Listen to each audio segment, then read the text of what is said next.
ಮಲೆನಾಡು, ಅದರಲ್ಲೂ ತೀರ್ಥಹಳ್ಳಿ, ಅದ್ಭುತ ಕಾಡು, ಅದರ ಮಧ್ಯೆ ಒಂದು ಸುಂದರವಾದ ಮನೆ. ನೀವೆಲ್ಲ ಒಮ್ಮೆ ಬಂದು ನೋಡಬೇಕು. ಬರಕ್ಕೂ ಮುಂಚೆ ಅಲ್ಲಿ ವಾತಾವರಣ, ಅಲ್ಲಿ ವಾಸಿಸುವ ಜನ, ಅವರ ಮನಸ್ಸುಗಳು ತಿಳಿಯೋದು ಬಿಡವೆ. ಮತ್ತೆ ಬನ್ನಿ ನೋಡೋಣ. ಏ ಗಣಪ, ಅದಲ್ಲ ಈ ಕಡೆದು. ಹಾ ಅದಿಳ್ಸು. ಹಾ ಅದಿಳ್ಸು.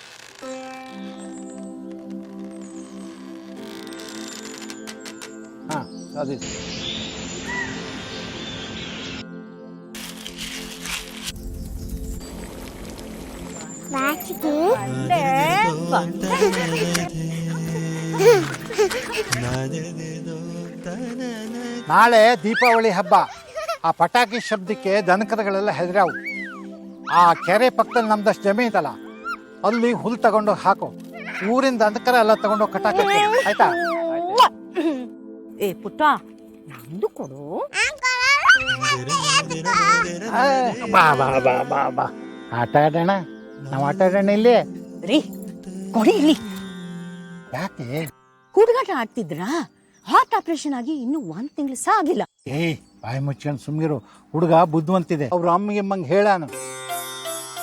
ಓ, ದೀಪಾವಳಿ ಹಬ್ಬ ಕಾಯಿ ಹೋಳಿಗೆನಾ? ಅಣ್ಣ, ಅಪ್ಪನ್ ಕಂಡ್ರೆ ಆರಾಮಾಗಿದ್ದಂಗಿಲ್ಲ ಅಲ್ವಾ? ನಾನು ಗಮನಿಸ್ದೆ. ಅವನಂತೂ ಏನು ಹೇಳ್ಕೊಳ್ಳೋದಿಲ್ಲ. ಹಾಗಾಗಿ ನಾನು ಸುಮ್ಮನಾದೆ. ಎಂತಕ್ಕೆ ಯಾರಿಗೂ ಏನು ಹೇಳ್ಬಾರ್ದು. ಕಷ್ಟಕ್ಕೆ ನಮ್ಮ ಮಕ್ಕಳಲ್ದೆ ಮತ್ಯಾರ? ಬೆಳೀತಿರೋ ಗಿಡಗಳ ಮೇಲೆ ಒಣಗ್ತಿರೋ ಮರ ಆಶಯ ಪಡಿಬಾರ್ದು. ನಾವು ಹಾಗೇನೆ. ದೀಪಾವಳಿ ಹಬ್ಬಕ್ಕೆ ಅಂತ ಮಕ್ಕಳು ಬಂದಿರೋದು. ಅವ್ರ ಸಂಭ್ರಮ ಕಿತ್ಕೊಳ್ಬೇಡ್ವೆ. ಎಷ್ಟು ವರ್ಷ ಆಯ್ತು ನೋಡೋದು ಬಂದು. ಆಯ್ತು ಹಾಕೆ ಎಲ್ಲ ಖುಷಿನ್ ಕೂತು ಊಟ ಮಾಡೋಣ. ನಡಿ ಮಳ್ಳಿ.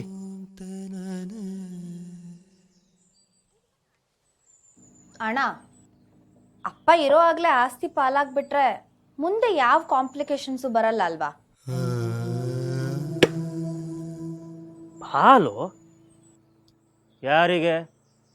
ಏನಕ್ಕೆ? ಇದೇನಣ್ಣ ಹೀಗೆ ಹೇಳ್ತಿದ್ಯಾ?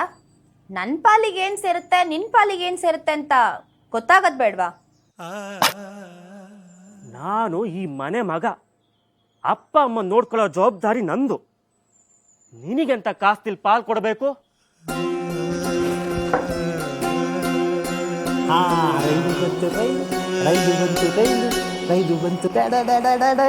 ಯಾವ ಬಾಯಲ್ಲ ಮಾತು ಹೇಳ್ತೇನೆ ನೀನು? ಬೆಂಗಳೂರಿಗೆ ಹೋದಾಗಿದ್ದ ಅಪ್ಪ ಅಮ್ಮಂಗೆ ಎಷ್ಟು ಸಲ ಫೋನ್ ಮಾಡಿದ್ಯಾ? ದಿವಸ ಅವ್ರಿಗೆ ಫೋನ್ ಮಾಡಿ ಅವ್ರ ಯೋಗಕ್ಷೇಮ ಕೇಳೋದು ನಾನು. ಮನೆ ಮಗ ಅಂತ ಹೇಳ್ಕೊಳಕ್ ನಾಚಿಕೆ ಆಗಲ್ವಾ ನಿನ್ಗೆ? ಎಂತ ಮಾತಾಡ್ತಿದ್ದೀರಾ? ಮೊದ್ಲೇ ಅಪ್ಪ ಏನ್ ಆರೋಗ್ಯ? ಸುಮ್ನೀರೇ. ಅವ್ರದ್ದೇ ಆಸ್ತಿ ಇತ್ತು, ಅವ್ರು ಮಾತಾಡ್ತಿದಾರಲ್ಲ. ಅದೇನ್ ತೀರ್ಮಾನ ತಗೊಳ್ತಾರ ತಗೊಳ್ಳಿ. ನಿನಗೆ ಯಾಕೆ ಮಾರಾಯ್ತೀಯ? ಏನಂತ ಅಪ್ಪ ಅಮ್ಮನ ಯೋಗಕ್ಷೇಮ ವಿಚಾರಿಸ್ಕೊಂಡಿರೋದು? ಗಂಡವ್ರ ಮನೆ ವಿಷಯ ಮಾತಾಡ್ಕೊಂಡಿರ್ತೀಯ. ನಿನ್ ಗಂಡ IT ನಲ್ಲಿ ಸಂಪಾದನೆ ಮಾಡಿ ಸಖತ್ತ ಮಾಡಿಟ್ಟಿದಾನಲ್ಲ. ದೇವನಹಳ್ಳಿ ಏರ್ಪೋರ್ಟ್ ಹತ್ರ 40-60 ಸೈಟು. ಅದೇ ಒಳ್ಳೆ ಮಲ್ನಾಡ್ ತರ ಇದೆ. ಅರ್ಥೋರಮ ಪ್ರಾಜೆಕ್ಟ್ ತಾನೆ. ಇದಕ್ಕಿಂತ ಅದ್ರ ಬೆಲೆನೇ ಜಾಸ್ತಿ ಇರುವಾಗ ಈ ಆಸ್ತಿ ಮೇಲೆ ಏನಕ್ಕೆ ಕಣ್ಣು ನಿನಗೆ? ನನ್ ಗಂಡನ ಬಗ್ಗೆ ಮಾತಾಡ್ಬೇಡ ಅಂತ ಹೇಳಿ ಇವನ್ಗೆ. ಏಯ್, ನಿನಗೇನೋ ಯೋಗ್ಯತೆ ಇದೆ ಅವ್ರ ಬಗ್ಗೆ ಮಾತಾಡಕ್ಕೆ? ಅವ್ರು ಕಷ್ಟಪಟ್ಟು ದುಡ್ದು ತಗೊಂಡಿರೋ ಸೈಟ್ ಅದು.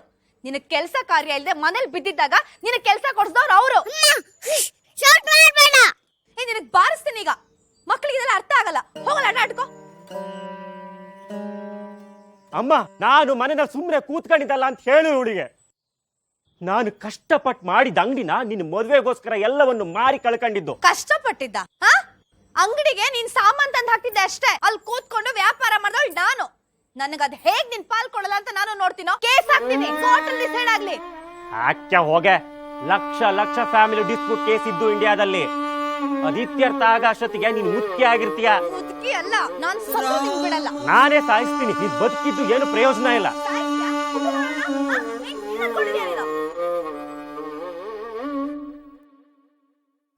ಅನಂತ, ಏ ಅನಂತ, ಅನಂತ, ಹೇಳು. ಮಗು ಕಾಣಿಸ್ತಿಲ್ಲ. ಮಗು ಎಲ್ಲೂ ಕಾಣಿಸ್ತಿಲ್ಲ.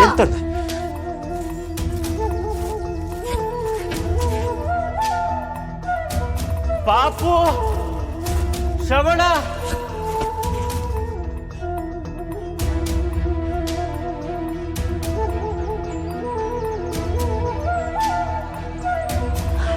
ಪಾಪು ಸಿಕ್ಕಿದ್ನಾ?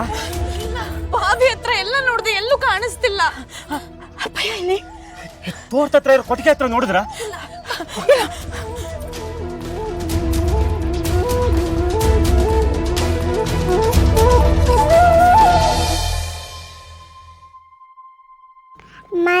ನಿಂಗೆ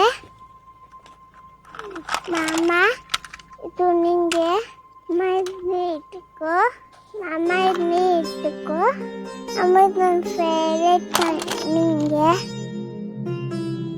ಮಾಮ ಇದು ನನ್ನ ಬಿಟ್ಟು ನಿಂಗೆ ನನ್ನ ಟಾಯ್ಸ್ ಎಲ್ಲ ಕೊಟ್ಟು ಪ್ಲೀಸ್ ಜಗಳ ಆಡಬೇಡಿ ಪ್ಲೀಸ್.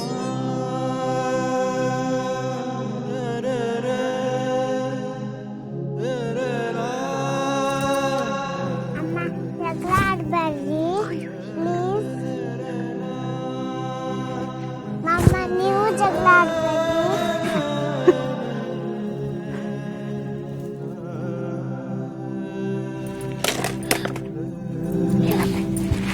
ಬೇರೆ ಏನೋ ಬೇಡ.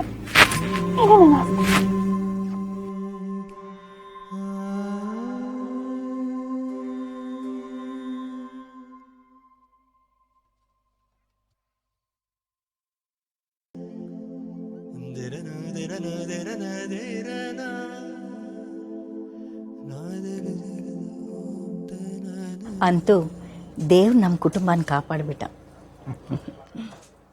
ಮಕ್ಕಳು ದೇವ್ರಿಗೆ ಸಮಾನ. ಲಕ್ಷಾಂತರ ಆಸ್ತಿ ಸಂಬಂಧಿತ ಪ್ರಕರಣಗಳು ನ್ಯಾಯಾಲಯದ ಬಾಗಿಲು ಬಡಿತಾ ಇವೆ. ಇಂಥ ಪ್ರಕರಣಗಳನ್ನ ನ್ಯಾಯಾಲಯದಿಂದ ದೂರ ಇಡುವ ನಿಟ್ಟಿನಲ್ಲಿ ವಿಶಾಲ ಹೃದಯದಿಂದ ನಾವೇ ಬಗೆಹರಿಸ್ಕೊಳ್ಬೋದಲ್ವೇ?